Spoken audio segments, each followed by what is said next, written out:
તમે મજૂરો પાસેથી 8 ને બદલે 12 કલાક કામ લેવા ઈચ્છો છો, તમારા તલાટી મંત્રી પાસે 12 કલાક લેશો કામ, તમારા કલેક્ટર પાસે 12 કલાક ઓફિસમાં બેસાડ રાખશો, તમારા મામલતદાર, તમારા ટીડીઓ, તમારા રેન્જ ફોરેસ્ટ ઓફિસર, તમારા ડીડીઓ, તમારા પીઆઈ બેસાડશો 12 કલાક ઓફિસમાં? તમારો માણસ 8 કલાક કામ કરશે, ગુજરાતના મજૂર પાસે 12 કલાક કામ કરાવશો? તો મેં પૂછ્યું કે ગુજરાતનો ઔદ્યોગિક વિકાસ કરવો હોય તો હાલો બધા ભેગા મળીને નવું બિલ લાવીએ કે આખી સરકાર 12 કલાક કામ કરશે, મુખ્ય સચિવે 12 કલાક બેસશે, બરાબર, રાજ્યના તમામ સચિવો 12 કલાક, મંત્રી 12 કલાક ઓફિસમાં બેસશે, ધારાસભ્ય બધા, તલાટી બલાટી બધા. મેં ઓન રેકોર્ડ એમ કીધું કે ગામમાં તલાટી અઠવાડિયું આવતા નથી અને તમે મજૂરો પાસે 12 કલાક કામ કરાવો છો. તમારો તલાટી 2 કલાક તો આવે ગામમાં, પેલા જોઈ તો લે ગામજનો કેવો લાગે છે.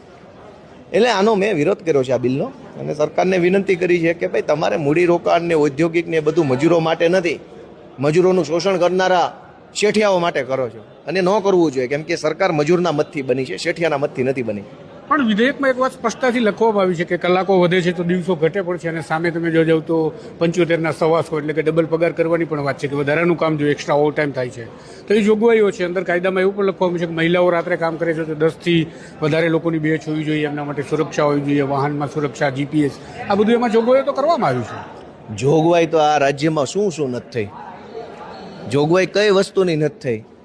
હારા રોડ બનાવવાની જોગવાઈ છે જ ને, તો છે રોડ હારો.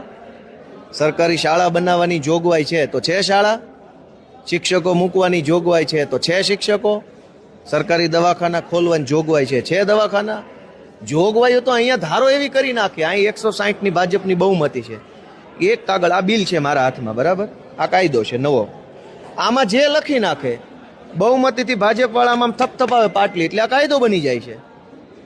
પણ એનો અર્થ એવો છે કે અહીં તમે લખી નાખ્યું એટલે નીચે જમીન સુધી, છેવાડાના માણસ સુધી આવીને આવી રીતે જ આનો અમલ થશે ને એવી જેવી રીતે એનું પરિણામ આવશે. અહીં બેસીને બોલીએ, લખીએ, ઠીક છે, કાયદાની પ્રક્રિયા છે, પણ જમીન સુધી કઈ વાત જશે? વાસ્તવિક રીતે કેટલું શક્ય છે, કેટલી વસ્તુમાં મર્યાદા છે, એને નજરઅંદાજ કરીને તમે ગમે એવો કાયદો લખી નાખો તો એ નહીં ચાલે.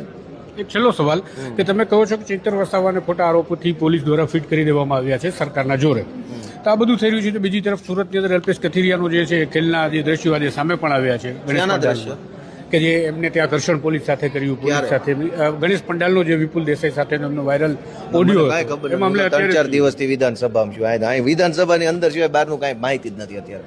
અને અગર બિલ જ વાંચીએ છીએ તો તેને અંદર હું બોલવું ખબર રહે ને, નહીં તો અમારે ભાજપ કરવું પડે. એ ના તો નથી ને કે એક સમયના સાથીદાર અલ્પેશ હતા એટલે ટિપ્પણીનો પ્રશ્ન નથી કે હું અંદર 3 દિવસથી છું તો છું.